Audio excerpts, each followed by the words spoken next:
Hi there, it's Benita from Resting to Rise. My voice is a little lower at the moment because speaking of rest, my young people in theory are on their way to rest. We'll see how long they stay in bed before knocking on the door. So, have you ever wondered what are some things that block your power? Well, I want to tell you a little bit of a story that changed my perspective on this somewhat. I was talking to a high-level surgeon who specializes in gynecological surgery and obstetrics. And we were talking about fallopian tubes, those things that transport the egg after the egg has popped out of the ovary, transports it to the uterus. Okay.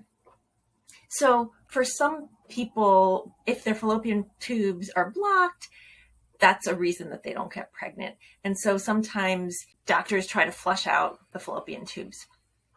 But he was telling me this really interesting thing. Sometimes a person might have one blocked fallopian tube, let's say fallopian tubes blocked on the right-hand side, but open fallopian tubes on the left-hand side. So here's a super interesting thing. On the blocked side, after popping an egg out of the ovary, on the blocked side, the fallopian tube on the other side can come around and suck it up. I had no idea that fallopian tubes had that kind of agency, could make that kind of decision, could sense an egg like on the other side of one's pelvic cavity. This blew my mind. And it got me thinking, what are other things that we didn't realize we have agency over that we do? Would it have made a difference in my growing up? I mean, I don't think I heard this until like my late 30s, and I've had fallopian tubes for a long time, and I've had a lot of women's health education, and in fact, I've taught classes on women and health, and this was not something that I ever knew.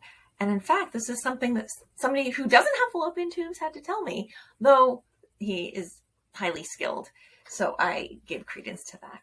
All right. So what do we learn from this? Well, the stories change your perspective. Like, oh, what else is possible that I had no idea that I have some ability to influence the outcome of? Okay. Think on that. Let me know in your life, are there places where you might have even 1% more power, agency, ability to affect change than you realized? You can drop some comments. You can message me privately. It's been really great to be in touch with some of you. Thank you so much for watching. And what does this have to do with rest? I would say one of the most energy leaking things we do is not make use of our full power, our full ability to have an influence on people, have an influence on circumstances, bring forth our own creativity. If it's there, why leave it on the table? Why not use it? Okay, wishing you good rest. This is Benita from Resting to Rise. Actually, one of them just got up. 1 second. Hi, sweetie.